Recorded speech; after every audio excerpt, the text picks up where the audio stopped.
네, 여러분 1년 만에 이렇게 뵙게 돼서 너무 반갑습니다. 그런데 나라가 편치 않은 상황에 와서 마음이 무겁긴 한데 그래도 여러분 계속 기도로 나라를 위해서 기도하셨으면 좋겠어요. 제가 보통 저희 교회는 샬롬 이렇게 인사하는데요. 오늘 이렇게 광고 들어보니까 행복을 나누는 주일이라고 하더라고요. 그래서 샬롬 인사하면서 좌우 앞뒤 보시면서 당신은 제게 행복을 주는 사람입니다. 해볼까요? 샬롬.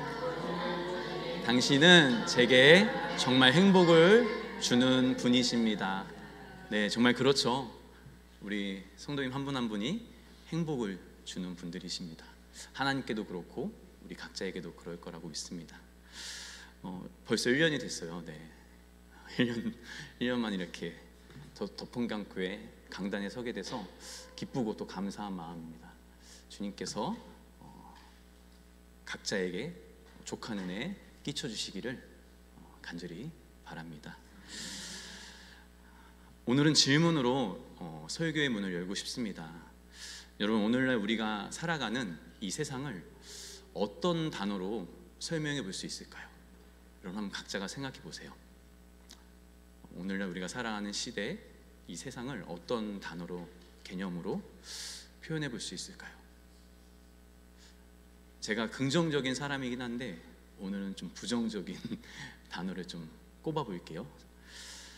분열, 대립, 양극화 또는 무례함 정도가 저에게는 떠오릅니다. 최근 한국 사회를 생각할 때면, 떠올릴 때면 이 단어들이 참 제 가슴을 무너지기도 하고 무겁기도 하는 상황인데요. 정말 이 오른쪽 왼쪽, 진보 보수 이렇게 편을 나눠서 서로 헐뜯고 싸우고 양극단에서 서로 으르렁거리면서 죽이지 못해 안달난 모습들을 보게 되죠.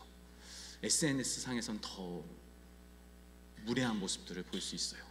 얼굴이 보이지 않으니까 그저 키보드로 서로를 헐뜯고 욕하고 정말 해서는 안 될 마음의 상처를 입히고 싸우는 이런 모습들을 우리가 많이 경험하게 됩니다. 이런 양극화된 세상과 사회 속에서 우리 그리스도인들은 과연 어떤 태도와 모습 속에서 살아가야 하고 반응해야 할까요? 강하게 우리의 신념을 말해야 할까요? 아니면 조용히 침묵 속에 일관한 모습을 보여야 할까요? 오늘 우리는 이런 질문에 대한 해답을 한번 찾아가 보고자 합니다. 어떻게 하면 우리의 신앙적 신념을 지키면서도 동시에 다른 이들과 품위 있게 소통하고 함께 대화할 수 있을까요? 이에 대해서 저 개인적으로 굉장히 큰 유익을 얻은 책 한 권이 있는데요. 이게 바로 오늘 보게 될 리처드 마우 목사님의 무례한 기독교라는 책입니다. 이 책의 원 제목은요, 이렇게 PPT를 보시면 알 수 있지만 Uncommon Decency, 이렇게, 제가 영어 발음이 프랑스에서 와서 좋진 않은데 Uncommon Decency라고 해서요, 길게 말하면 흔치 않은 품위, 그리고 부제로 무례한 세상 속에서 그리스도인으로서의 책임감, 책임 정도, 시민성이라고 번역할 수 있을 것 같아요. 그래서 한국어로는 보시지만 무례한 기독교라고 아주 깔끔하게 번역이 됐죠. 여기서 시빌리티라고 하는 단어는요, 단순한 예의나 시민성이 아니라요, 정확히 말하면 예의를 갖추는, 서로 다르더라도, 생각이 다르고 사상이 다르더라도 존중하며 살아가는 태도를 말하는 것입니다. 마우 목사님은 현대 기독교의 문제 중에 가장 큰 문제로 이 무례함을 지적하는데요, 많은 그리스도인들이 소위 진리를 수호하고 지킨다라는 명목하에 공격적이고 무례한 태도를 취한다는 것입니다. 그리고 이것이 복음의 메시지와 이 우리 증인으로서의 역할을 굉장히 심각하게 훼손하고 있다는 거예요.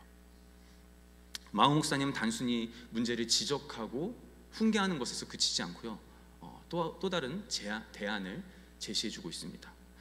바로 신념 있는 시민교양의 개발입니다.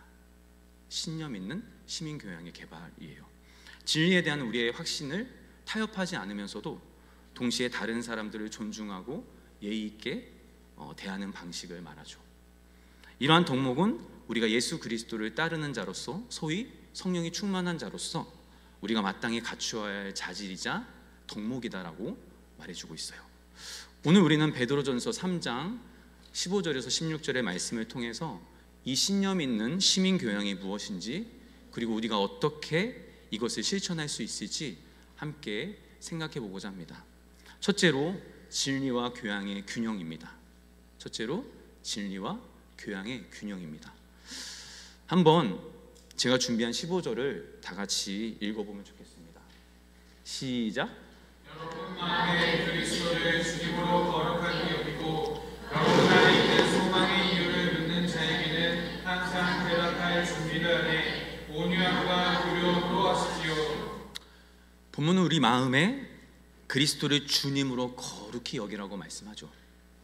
이 말씀은 우리 신앙의 시작점을 이야기합니다. 우리가 그리스도인으로 살아가려면 우리 마음에 먼저 확신을 가져야 합니다. 여러분, 예수 그리스도가, 우리 예수님이 누구시죠?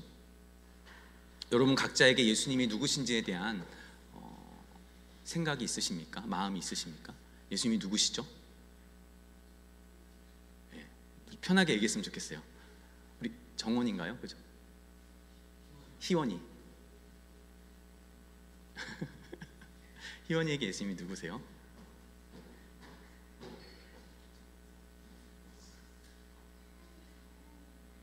아멘. 제가 원하던 대답을 줘서 놀랐습니다. 살아계신 하나님의 아들이시죠. 네, 맞습니다. 우리가 예수님을 생각할 때면 우리 죄를 위해서 죽으시고 또 3일 만에 부활하셔서 하늘에 오르신, 그리고 우리 위해서 지금도 계속 하늘 보좌에서 기도해주고 계시는 그 영원한 중보자이자 우리의 유일한 구원자, 뭐 이렇게 우리가 말할 수 있죠. 살아계신 하나님의 아들이시죠. 특별히 우리가 2025년을 살아가고 있는데, 지금으로부터 약 1700년 전에 325년에 니케아에서, 니케아라고 하는 터키 지방의 니케아라고 하는 곳에서 교회 회의가 열렸습니다. 큰 회의가, 최초의 회의가 교회 회의가 열렸어요.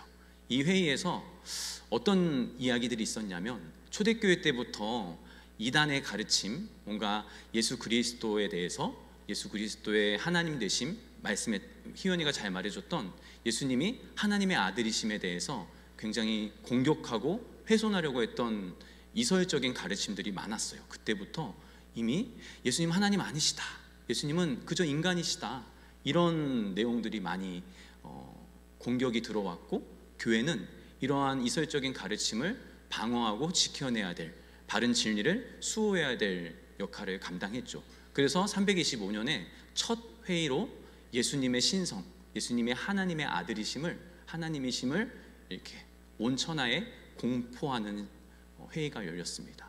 그때부터 예수님이 하나님의 아들이시다라는 진리가 이 땅 가운데 교회를 통해서 선언되었습니다. 교회는 이처럼 초기부터 예수님이 피조물이 아니라 하나님이시다, 하나님의 아들이시다라는 걸 선언하였습니다. 그렇다면 왜 창조주 하나님께서 여러분 인간으로 이 땅에 오셔야 했을까요? 그것은 우리 인간이 모두 하나님의 영광에 이르지 못하고, 성경의 진술대로 하나님의 그 영광에 이르지 못하고 죄 가운데 살아가기 때문이죠. 우리 스스로는 하나님의 그 보좌 앞에, 하나님의 존존 앞으로 나아갈 수가 없는 것입니다. 이런 우리를 하나님은 너무도 사랑하셔서 당신의 독생자 예수 그리스도를 보내주셨죠. 그리고 예수님은 우리가 받아야 할 모든 죄의 형벌과 내용들을 다 감당하시고, 우리를 위해서 십자가에 달려 돌아가시고 물과 피를 다 흘리셔서 죽으시고 결국 3일 만에 다시 부활해 주셨죠. 죄와 사망의 권세를 이기신 분이죠. 복음은 이 기쁜 소식입니다. 여러분 믿으십니까? 이 복음의 내용을 믿으십니까? 복음은 이런 기쁜 소식이죠. 우리가 그분을, 예수님을 믿음으로 구원받고 새로운 삶을 살아갈 수 있다는 것이 이 복음이에요. 너무나 복된 소식입니다. 우리가 한 것이 아무것도 없는데 그저 믿었을 뿐인데 하나님께서 우리를 어여삐 여겨주셔서 받아주시는 것, 양자 삼아주시는 것, 참으로 크신 은혜이고 복음입니다. 이것이 베드로가 말한 우리 속에 있는 소망이에요. 우리 속에 있는 소망입니다. 부모는 우리 속에 있는 이 소망의 이유를 묻는 자에게는 항상 대답할 준비를 하라라고 격려해 주죠. 이건 또 무슨 의미일까요? 우리는 우리의 신앙에 대해서 분명한 확신과 신념을 가져야 한다는 거예요. 우리가 왜 예수님을 믿고 있는지, 왜 성경을 우리가 매일매일 굳이 읽어야 하는지, 이 성경이 어떻게 하나님의 말씀인지, 우리가 왜 그리스도인으로서 살아가야 하는지 명확하게 분명하게 설명할 준비가 되어 있어야 한다는 거예요. 이것은 흔들리지 않는 신념이 있을 때라야 가능한 일입니다. 리차드 마운 목사님도 진리에 대한 소신을 잃지 말라라고 말씀해 줍니다. 신념이 없으면 우리는 세상에서 여지없이 흔들거립니다. 갈대와 같죠. 현대사회는 기독교 신앙에 대한 도전하는 질문들로 가득합니다. 어떻게 과학과 이 신앙이 공존할 수 있을까? 기독교만 왜 배타성을 갖는 것일까? 왜 예수 그리스도인이라고 하는데도 끊임없이 고통의 문제와 이 시련의 문제로 씨름해야 하는 것일까? 이런 것들을 어떻게 설명할 수 있을까요? 이런 질문들 앞에서 그냥 우리는 단순히 묻지 말고 따지지도 말고 믿어, 그냥 덮어놓고 믿자라고 말할 수 없어요. 그럴 수 없습니다. 우리 신앙에 대한 지적인 이해와 확신이 필요하다는 거예요. 그래서 우리가 존중하는 하이데베르크 교리문답 21문에서는 참된 믿음이 무엇인지 우리에게 정확하게 말해주고 있는데요. 요약하자면 하나님께서 계시하신 모든 것을 진리라고 믿는 지식, 확실한 지식과 그것을 성령께서 우리 가운데, 우리 내면에, 우리 마음속에 일으켜주시는 굳은 신뢰, 이렇게 두 가지로 말할 수 있어요. 이런 맥락에서 베드로는 오늘 대답할 것을 항상 준비하라 라고 말하는 거죠. 그런데 여기서 조건이 있습니다. 조건이 있어요. 두 가지 조건이 있어요. 온유함과 두려움으로 하라는 것입니다. 이건 우리의 태도에 관한 문제를 말하죠. 먼저 온유함에 대해서 생각해 보겠습니다. 우리는 신념과 확신을 가졌다고 해서 거만하거나 무례하게 행동해서는 안 돼요. 대신 겸손하고 존중하는 마음으로 우리의 신앙과 마음을 나누어야 합니다. 베드로는 온유함과 함께 지금 두려움이라는 단어도 사용했어요. 여러분, 온유함과 두려움을 알아. 여기서 두려움은 과연 무엇을 말할까요? 여기서의 두려움은 단순히 누군가를 무서워하고 두려워하는 정도가 아니라 하나님을 경외하는 마음을 의미합니다. 여러분이 잘 아시겠지만 우리 덕평강교회는 제가 1년 전에 이미 그 수준을 확인했죠. 수준이 높았어요. 하나님께서 이 특별히 성경을 통해서 두려움이라는 단어를 계시하실 때는 늘 이제 하나님을 경외하는 마음, 그렇죠? 하나님을 경외하는 그 마음을 의미했습니다. 단순히 두려움 정도가 아니라 하나님을 두려워하고 하나님을 경외하는 마음을 의미합니다. 여러분 생각해 보세요. 우리가 다른 사람들과 신앙에 대해서 이야기를 하거나 소위 복음을 전하려고 할 때 누구 앞에서 하고 있는 것일까요? 하나님 앞에서 하는 것이죠. 이 하나님 앞에서라는 내용을 우리의 믿음의 선조들은 코람데오, 라틴어로 하나님 앞에서라는 정신으로 우리에게 잘 소개해 주었고 우리가 잘 익히 알고 있습니다. 제가 1년 전에 여러분과 함께 위구노에 대해서 나누었던 적이 있죠. 여러분 기억하시죠? 위구노가 누구입니까? 위구노, 너무 흔치 않은 단어인데 위구노 누구죠? 프랑스 개신교인들을 말하죠. 여러분 위구노들을 생각할 때 가장 먼저 떠올릴 수 있는 단어가요, 이 저항입니다. 저항 정신. 헤지스테, 제가 소개해드린 적 있죠. 헤지스테, 저항하라. 여러분 우리가 프로테스탄트라고 하잖아요. 제가 어쨌든 유럽에 있으니까 이 프로테스탄트라는 단어를 많이 접하게 되는데요, 이것으로 우리의 신앙이 딱 확인이 되죠. 프로테스탄트는 항거자, 저항자 이렇게 표현할 수 있어요. 우리는 늘 저항하고 항거하는 자들입니다. 맞습니까? 무엇에 대해서 저항하고 항거하고 계십니까? 여러분.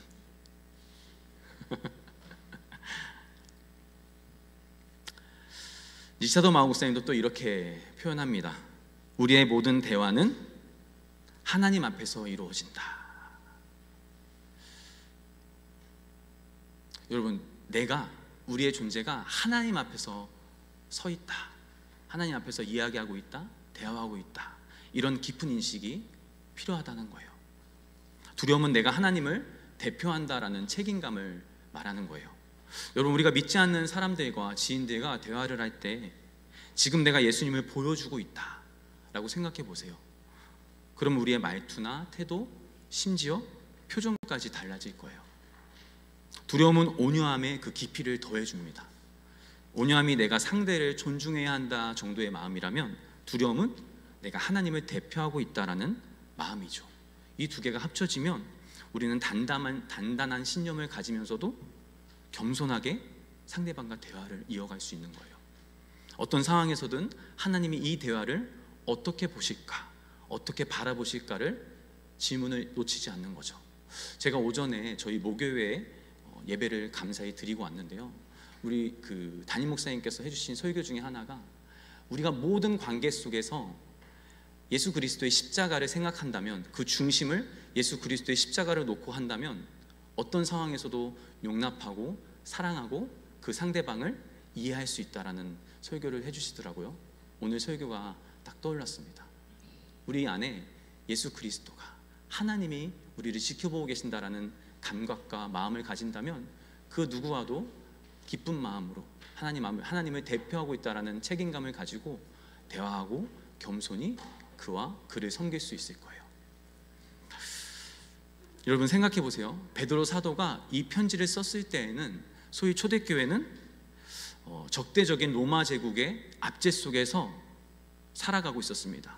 이 그리스도인들은 소위 신앙 때문에 위근호들과 동일하게 신앙을 가졌다는 이유 하나로 박해를 받고 고난을 받고 심지어 목숨을 잃기도 했습니다.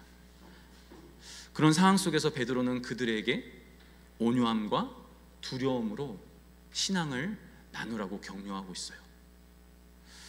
권면하고 있습니다. 여러분, 오늘날의 상황은 어떤가요? 여러분은 가정에서, 학교에서, 혹은 직장에서, 여러분의 삶의 터전에서 여러분의 신앙 때문에 어떻게 반응하고 계십니까? 제가 최근에 저희 청년과 함께 대화를 나누던 중에 저희 이 청년이 프랑스의 예술학교, 프랑스가 예술이 유명한데 그 예술학교 보자르라고 하는 학교에 다니고 있습니다. 다니면서 일어나는 고충들, 고민들을 저하고 함께 상담하던 시간이었는데요, 이 친구가 주변의 친구들이 다 같은 성끼리 막 사랑을 나누고 그 애정 행각을 막 공공연하게 그 학교 앞 캠퍼스에서 이렇게 나누고 있고, 이런 본인이 그리스도인으로서의 너무나 어려운 마음들, 뭔가 신앙을 나누고 싶어서, 친해지고 싶어서 다가가고 내가 그리스도인이다 라고 이야기를 하면 대뜸 너는 아직도 그 고리타분한 정말 말도 안 되는 기독교 신앙을 믿고 있니? 그 동성애를 반대하는 그 기독교를 너는 어떻게 믿니? 이렇게 공격한다고요. 그러면 이 친구는 어안이 벙벙해져서 내가 어떤 말을 해줘야 하지, 내가 어떻게 반응해야 되지 할 말을 잃는다고 합니다. 그러면서 저한테 어떻게 하면 좋겠는지 자문을 구하고 싶었던 거죠. 여러분도 이런 상황과 환경들을 경험해 보셨을 거예요. 그럴 때 우리는 두 가지 극단적인 반응을 취하기가 쉽습니다. 하나는 방어적이 되어서 버럭 화를 냅니다. 다른 하나는 침묵하거나 우리의 신앙을 고이 접어서 숨기는 거죠.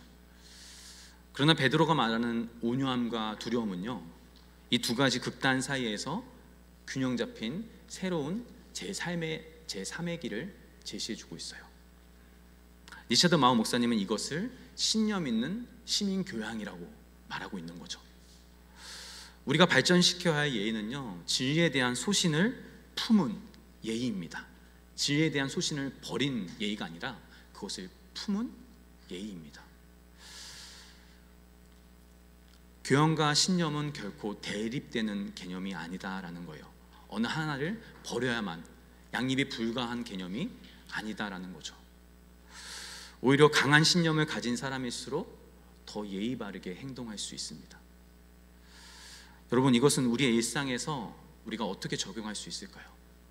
아까 예를 들어 친구들이 여러분께 왜 너는 그렇게 시대에 뒤떨어진 구닥다리 종교를 믿고 있니? 기독교가 너에게 무엇이니?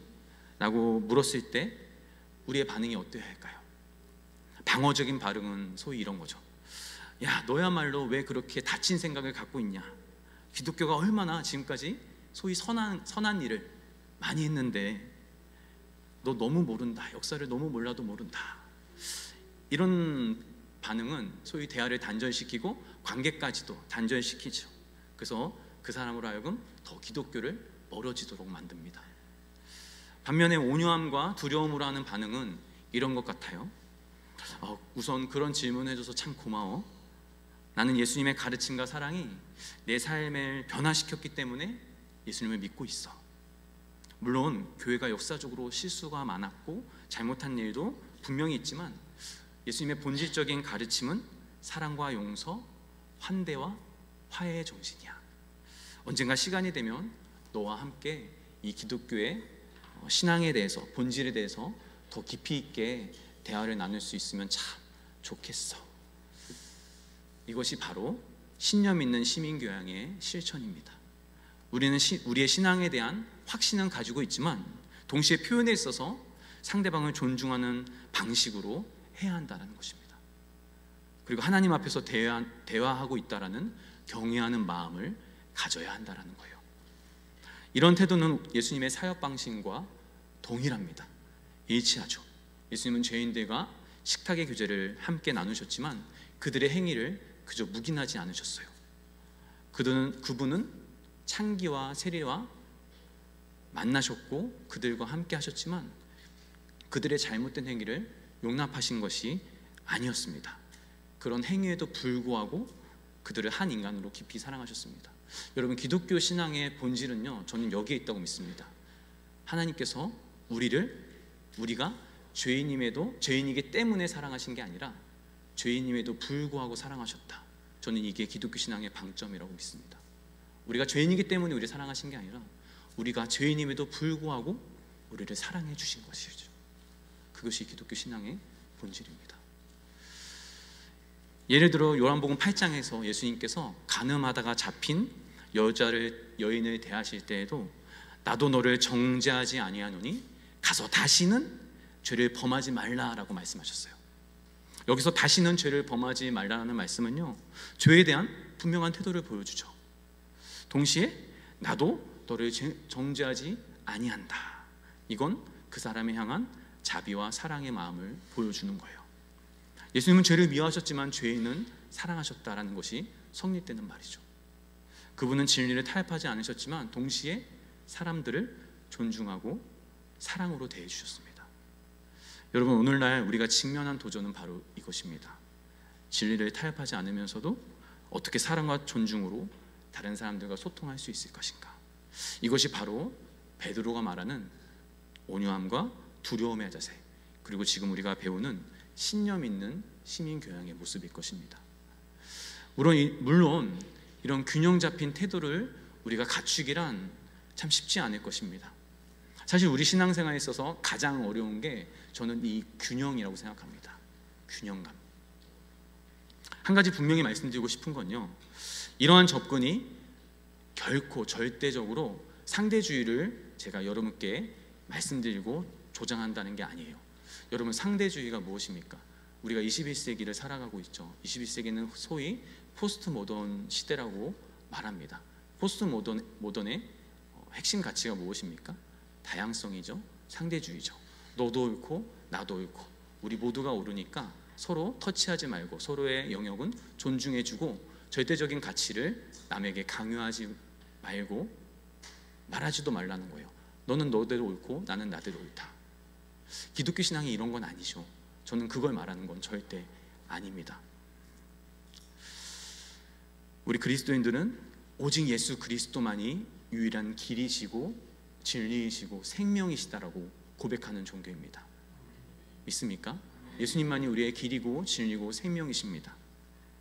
기독교의 진리는 절대적이기 때문에 배타적일 수밖에 없지만 그 절대적인 진리를 전하는 방식과 우리의 태도는 열린 마음에 근거해야 한다는 거죠. 이것이 중요합니다. 오픈 마인드.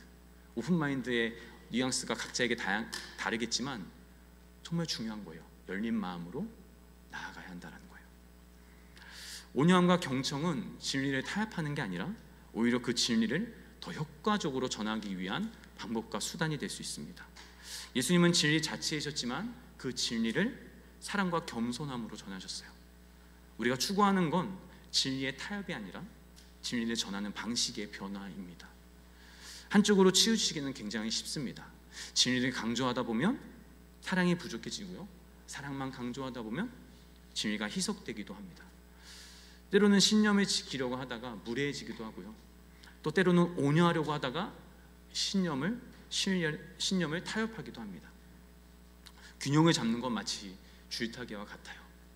끊임없는 주의와 연습, 그리고 날마다 훈련이 필요합니다.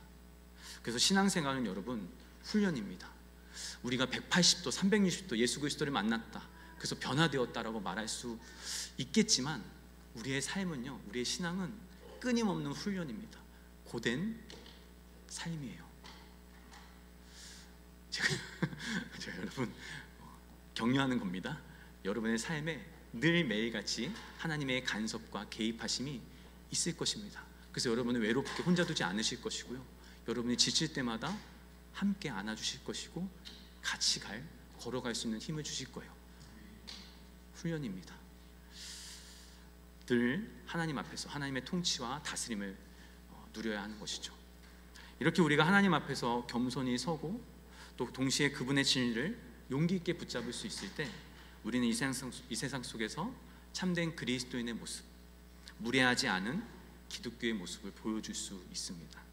그리고 그것이야말로 우리 시대가 가장 필요로 하는 증인의 모습일 것입니다. 둘째로 본문이 말하는 온유함, 그 핵심인 감정이입입니다. 여러분과 함께 감정이입에 대해서 이야기 나누고 싶어요. 베드로가 온유함으로 하라라고 말했을 때 이건 단순한 친절함을 넘어서 상대방을 진정으로 이해하려는 태도를 말하죠. 여러분, 제가 또 한 가지 더 질문을 드릴게요. 희원이 얘기하지 않을 거예요. 긴장하면 안 돼요. 네, 여러분은 왜 다른 사람을 존중해야 한다고 생각하시나요? 단순히 예의가 있어야 하니까, 그리스도인이니까, 좋은 사람이어야 하니까, 이 사회적 규범과 질서 때문에 왜 그렇게 생각하십니까? 물론 이런 이유들도 맞는 말입니다. 하지만 우리 그리스도인에게는 더 깊은 신학적인 이유가 있어요. 그것은 바로 모든 인간이 하나님의 형상으로 창조되었고 모든 사람은 예 없이 하나님의 걸작품이기 때문입니다. 생각해 보세요. 여러분이 어떤 유명한 예술가의 전시회에 갔다고 상상해 보시길 바랍니다. 그 예술가가 여러분 앞에서 서 있습니다. 어떻게 감사하게 그 당사자가, 예술가가 여러분이 예술품을 감상하고 있는데 그 자리에 있는 거예요. 근데 그것도 모르고 그 사람의 작품을 보면서 야, 이게 뭐야? 이게 예술이야? 별론데?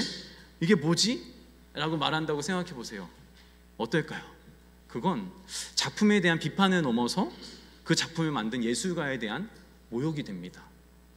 마찬가지로 우리가 하나님의 작품인 다른 사람을 무시하거나 깎아내린다면 그건 그 사람의 창조주이신 하나님을 무시하는 것과 같아요.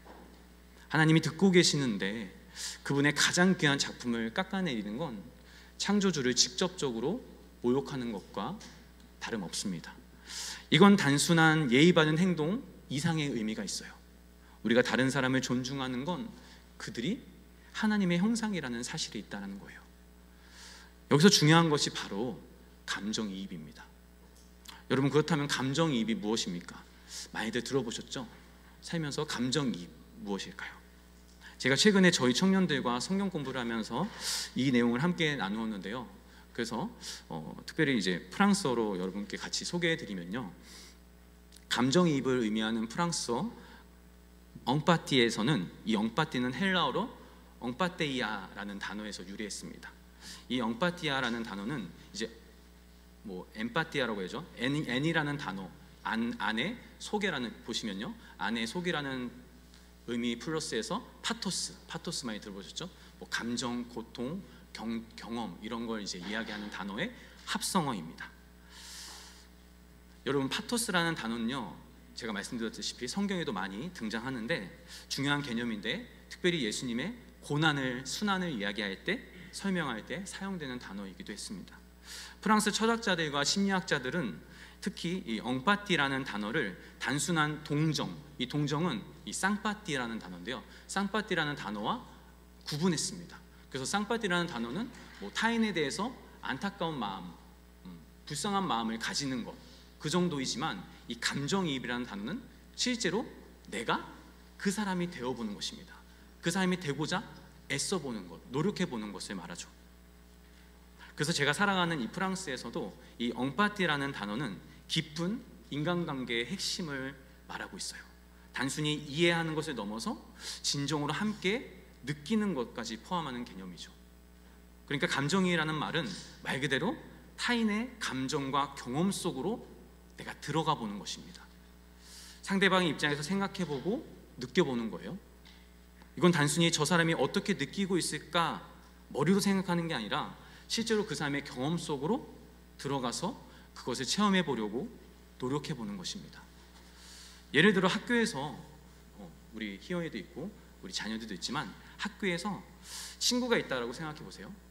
단순한 쌍파티는 저 친구 혼자 있어서 뭔가 안타깝고 불쌍한 마음이 드네 느끼는 것이지만, 이 진정한 엉파티는요, 그 친구의 자리에 나를 놓고 저 자리에서 나라면 어떤 생각을 하고 있을까, 어떤 기분일까 깊이 경험해 보려고 노력하는 것입니다. 또 이런 것도 있죠. 기독교에 대해서 비판적인 친구들이나 비판적인 시각을 갖고 있는 사람들에게 이 쌍파티는 그 사람이 그런 생각을 가져서 안타깝네, 아쉽다 정도의 마음이지만, 엉파티는요, 그 사람이 왜 그런 생각을 갖게 되었는지, 어떤 상처나 경험이 그 친구를, 그 사람을 그렇게 만들었는지 내가 마치 그 사람이 되어보려고 노력하는 것입니다. 이 감정이입은요, 예수 그리스도를 따르는 우리에게 특별히 중요합니다. 제가 빌드업을 시켰어요. 왜냐하면 예수님의 성육신이 그러하기 때문이죠. 역사상 가장 위대한, 가장 궁극적인 엉파티의 모습을 우리에게 보여주고 있어요. 생각해 보세요. 하나님이 인간이 되셨습니다. 하나님이 인간이 되셨어요. 요한복음 1장 14절입니다. 말씀이 육신이 되어 우리 가운데 거하심에. 여러분, 이게 무엇을 의미할까요? 하나님께서는 단순히 멀리서 우리를 쌍파티, 동정하시면서 불쌍한 인간들 하시는 것이 아니라 그것을 넘어서 완전히 엉파티, 감정이입하셨습니다. 실천하셨어요. 하나님 나라의 영광을 뒤로하고 우리와 함께 살기 위해서 이 땅으로 내려오셨습니다. 우리와 같은 인간이 되셨어요. 장갈뱅은 여기서 인간이 되셨다라는 표현보다 인간이셨다라고 말하죠. 하나님은 인간의 몸을 입으셨다 정도가 아니라 인간이셨다, 참 인간이셨다. 우리의 고통과 슬픔, 유혹과 시험, 모든 인간적인 경험을 직접 경험하셨습니다. 체험하셨어요. 히브리서 4장 15절은 이렇게 말합니다. 한번 다 같이 읽어볼까요? 시작. 우리의 대수당은 우리의 연약함을 공정하실 것입니다. 아니요 모든 일에 우리와 똑같이 시험을 받으시기로되 죄는 없으시니라. 네, 뭐 한글 번역이라 어쩔 수 없지만 여기서 동정하지 못하실 이는 쌍파티를 말하는 게 아니죠. 제 설교를 들으셨으면 엉파티를 말하는 거죠. 진짜 감정이입을 말하는 거예요. 예수님은 우리를 이해하시기 위해 실제로 우리가 되셨습니다. 그분 우리의 삶을 외부에서 관찰하신 게 아니라 우리의 경험 속으로 완전히 들어오셨어요. 이것이 바로 궁극적인 감정이입입니다. 하나님의 이런 모습은 우리에게 타인을 대하는 방식의 모델이 되기도 합니다. 그렇다면 우리도 다른 사람들을 이해하기 위해서 그들의 입장에서 생각해 볼 필요가 있지 않을까요? 특히 우리의 생각이 다르다거나 우리의 신앙에 대해서 적대적으로 비판하는 사람들에게 단순한 쌍파티가 아니라 진정한 엉파티를 실천해야 합니다. 실제로 어떤 친구가 이 기독교에 대해서 부정적인 견해를 가지고 있을 때 우리의 첫 반응은 반어적이 되거나 그의 생각이 얼마나 잘못되었는지를 설명하는 그런 태도일 수 있어요. 이건 그 친구의 관점에서 세상을 보려는 시도가 전혀 없는 거죠. 그런데 잠시 멈추고 우리가 진짜 엉파티를 실천해 보는 거예요. 그들은 왜 그런 생각을 하게 되었을까? 왜 그런 생각을 갖게 되었지? 과거의 상처, 왜곡된 이미지, 또 가치관의 충돌 같은 이유가 있을 거예요. 왜 그렇게 생각이 되었어? 그 친구에게 다가가서 진심 어린 마음으로 진정성을 가지고 물어보는 것만으로도 정말 많은 것이 달라질 수 있을 거예요. 우리가 다른 사람들을 진정으로 이해해 보려고 노력할 때 우리는 단순히 논쟁에서 이기는 것보다도 더 많은 것을 얻을 수 있을 것입니다. 여기에 바로 열린 마음의 자리가 있어요. 감정이입이라는 건 기본적으로 우리가 마음을 열고 상대방에게 호기심을 갖고 상대방으로부터 뭔가라도 배울 것이 있겠지라는 그 마음을 가질 때 가능한 것입니다. 이건 복음 전도에도 굉장히 중요합니다. 우리가 진정으로 다른 사람을 사랑한다면 우리도 그들의 이야기, 그들의 고민, 그들의 질문에 아주 주의 깊게 다가가야 합니다. 귀를 기울여야 합니다. 우리가 경청할 때 우리는 그들이 정말로 필요한 것이 무엇인지 알게 되고요, 복음을 그들의 상황과 정황 속에 적합하게 나눌 수 있게 될 것입니다. 여러분, 우리가 소위 이 복음 전도에만 포커스를 맞추게 되면요, 굉장히 목적 지향적인 아주 이상한 사람이 되어버립니다. 사람을 전도라는 목적 자체로 대하고요, 그 사람의 있는 모습 그대로를 관심하지 않아요. 전도는 그런 것이 아닙니다. 제가 이런 얘기를 들었어요. 윗집에 사는 이웃이 이제 엘리베이터를 탈 때마다 되게 상냥하고 친절하고 기분 좋게 인사를 한다는 겁니다. 인사를 하고요, 윗집에 사니까 이제 이따금씩 밑으로 내려와서 맛있는 음식도 나누고 뭔가 좋은 것들을 나눈다고 해요. 그러다가 어느 날 하루는 이 이웃이 용기를 내서 말을 걸었다고 해요. 제가 이 앞에 상가야 교회에 다니는 누구누구인데, 어떤 성도인데 혹시 복음에 대해서 한번 들어보시겠습니까? 질문을 하더라는 거죠. 그런데 이제 저는 이제 예수를 믿으니까, 그리스도인이니까, 제가 사실은 저도 교회에 다니고요, 신자입니다. 그러니까 버럭 이제 화를 낸다는 거예요. 진작 말하지 그러셨습니까? 자기 진작 말했으면 제가 그 노력 안 하고 수고 안 하잖아요 하고 확 돌아서 가버린다는 거죠. 그리고 다시는 아는 척도 안 하고 안면 볼수했다. 여러분, 너무나 우픈 이야기 아닙니까? 너무나 우픈 이야기죠. 이게 진정한 전도자의 모습일까요?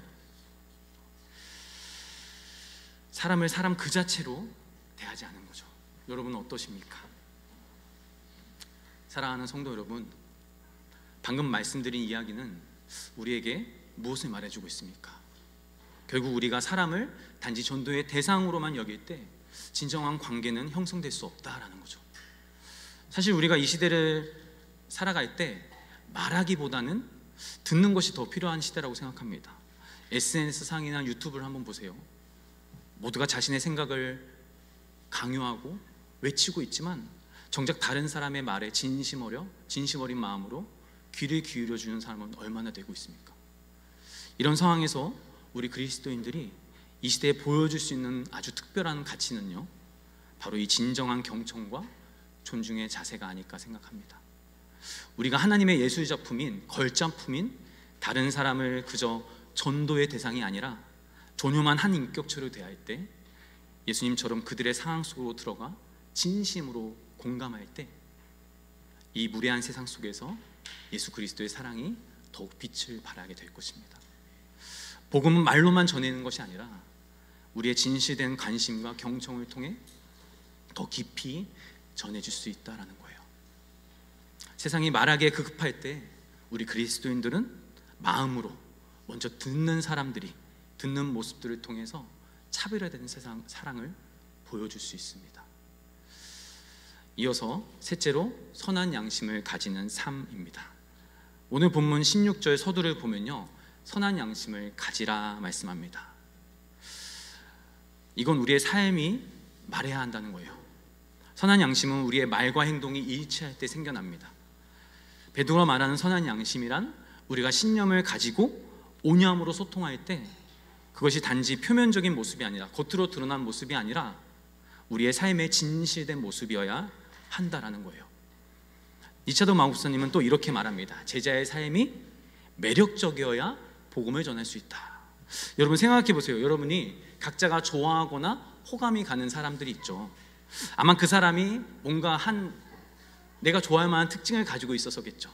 따뜻하다거나 친절하다거나 온유하다거나 진실되다거나 뭔가 끌리는 매력이 있어야겠죠. 복음도 그렇습니다.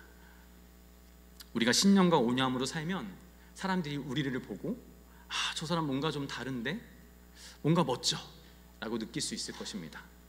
그게 복음의 매력일 것입니다.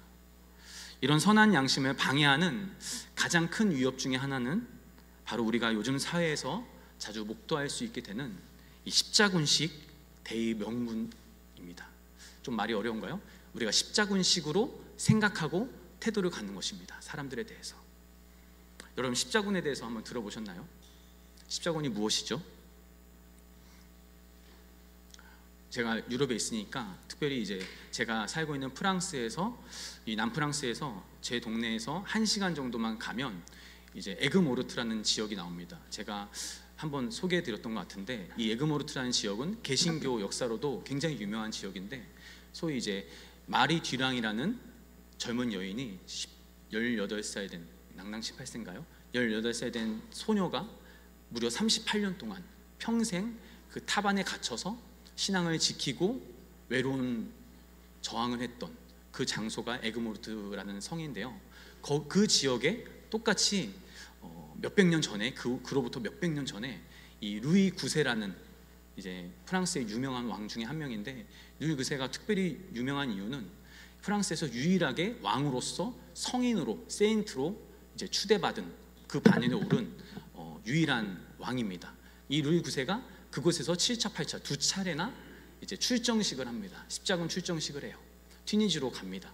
근데 그때 이분이 내건 기치가 하나님이 그걸 원하신다. 하나님이 그걸 원하신다. 뭘 원하시나요?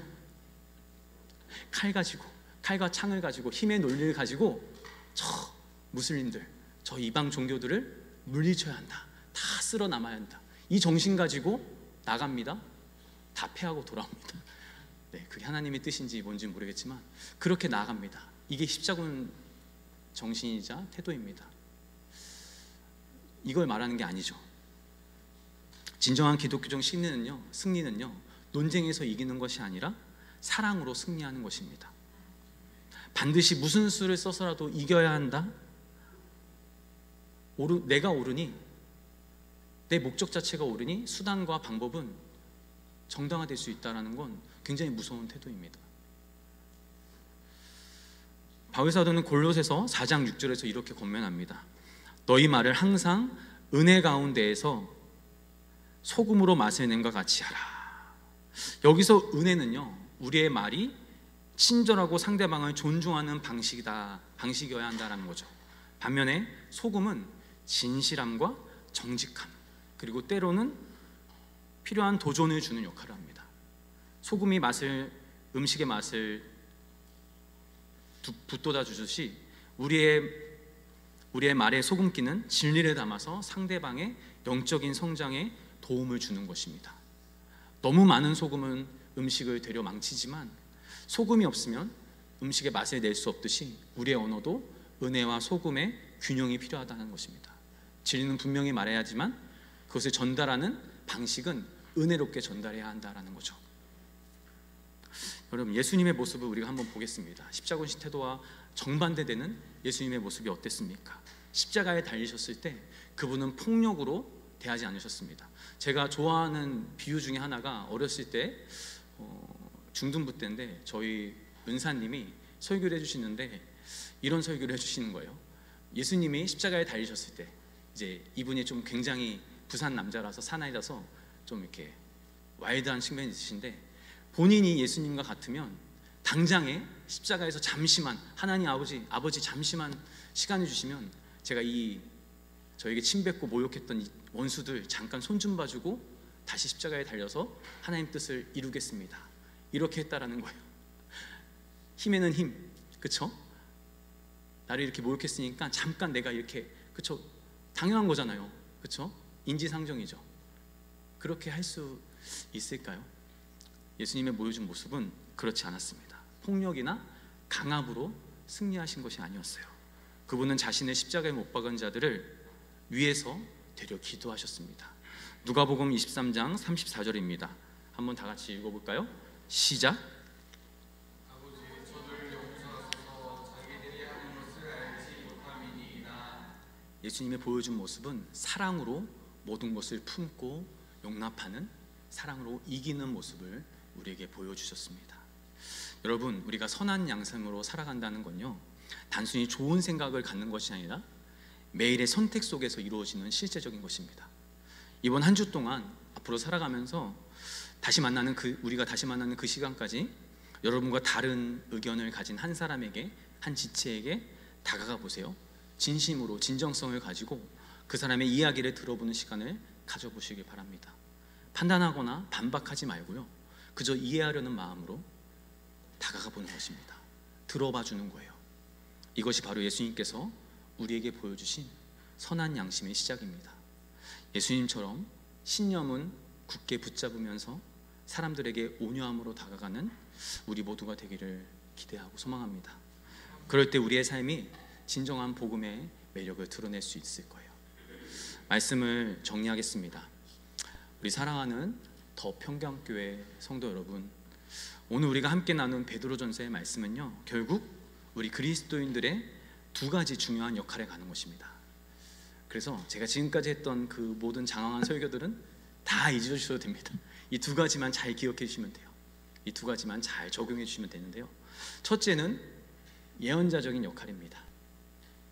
너희 속에 있는 소망에 관한 이유를 묻는 자에게는 대답할 것을 항상 준비하라.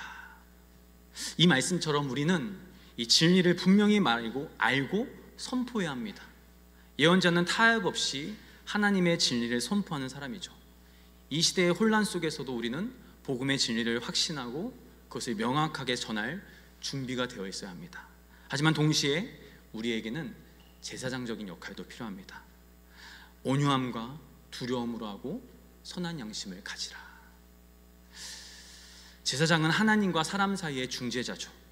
그래서 사람들의 마음을 이해하면서도 그들을 하나님께로 인도해야 합니다. 우리는 다른 사람들의 입장에서 생각하고 그들의 이야기에 귀를 기울이면서 그들을 존중하는 태도로 다가가야 합니다. 예수님이 우리에게 성육신하신 모습이 이 제사장적인 모습이죠. 섬기고 헌신하고 낮아지고 남이 나를 높이려고 할 때 되려 낮아지는 마음, 그것이 제사장적인 역할의 모습입니다. 이 예언자적 역할과 제사장적 역할의 균형은 바로 우리가 오늘 배운 신념 있는 시민교양의 핵심적인 가르침입니다. 예수님은 이 균형의 완벽한 모범이셨습니다. 그분은 죄를 타협 없이 대하셨지만 동시에 죄인들을 깊이 마음 다해 사랑하셨습니다. 사랑해 내셨습니다. 진리를 선포하셨지만 동시에 사람들의 아픔에도 함께 울어주셨습니다. 여러분, 이 시대는요, 예언자처럼 진리를 선포하면서도 제사장처럼 사람들을 이해하고 품는 여러분들이, 그리스도인들이 필요합니다. 이것이 바로 무례하지 않은 기독교의 모습입니다. 이번 한 주간 우리가 만나는 모든 사람들에게 진리에 타협하지 않으면서도 그들을 진정으로 이해하고 존중하는 마음으로 다가가 보면 참 좋겠습니다. 그러주실 거죠? 그러셨으면 좋겠습니다. 이것이 우리 주님이 걸어가신 길이고요, 우리가 따라가야 할 길입니다. 함께 찬양합니다.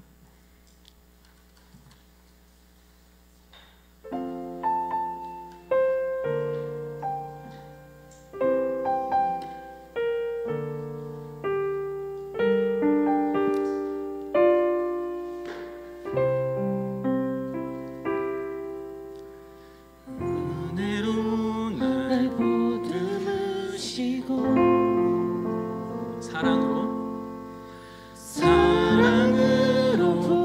품어주셔도 내 마음 한 자락도 지키지 못하는 이 모습 부끄럽습니다. 따스한 곁을 내어주신 주님 앞에 나아갑니다. 표현 못할 긍휼로 나를 붙드시는 주 이름만 바라봅니다.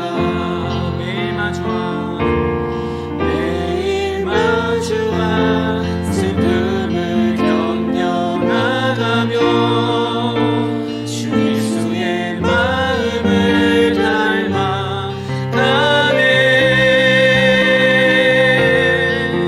두려운 걸음마다 주가 동행하니 주 의지하며 오늘을 걷네.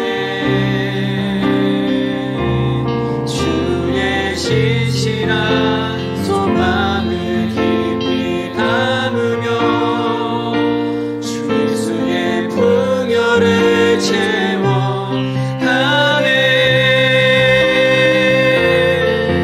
하나님의 자녀로 명예 지켜가며 깊어진 삶을 주께 드리네. 한 번 더 고백할까요?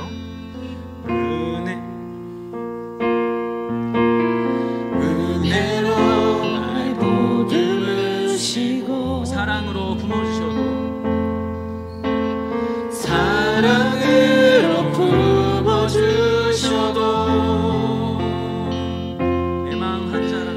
내 마음 한 자락도 지키지 못하는 이 모습 부끄럽습니다. 따스한 곁을 내어주신 주님 앞에 나아갑니다. 표현 못할 긍휼로 나를 붙드시는 주 이름만 바라봅니다. 매일 마주와 슬픔을 견뎌나가며 주 예수의 마음을 닮아가네. 어려운 걸음마다 주가 동행하니 주 의지하며 오늘을 걷네. 주의 진실한 소망을 깊이 담으며 주 예수의 풍요를 채워가네. 하나님의 자녀로 명예 지켜가며 깊어진 삶을 주께 드리네. 이 시간 함께 우리가 들은 말씀 기억하면서 기도했으면 좋겠습니다. 다시 결단했으면 좋겠습니다. 우리의 삶이 중요합니다. 예수 그리스도께서 우리에게 보여주신 그 본을 따라서, 성육신의 본을 따라서 우리가 세상을 품고 세상을 받아들이는, 세상을 안아주는 그러한 그리스도인이 되어야 합니다. 세상은 여전히 우리가 필요하고 예수 그리스도의 복음이 필요합니다. 이 시간 주님, 내가 나의 삶을 드려 주 예수 그리스도를 닮아가기 원합니다. 주 예수 그리스도를 반영하는 삶 살아가기 원합니다. 기도하며 나아갑니다.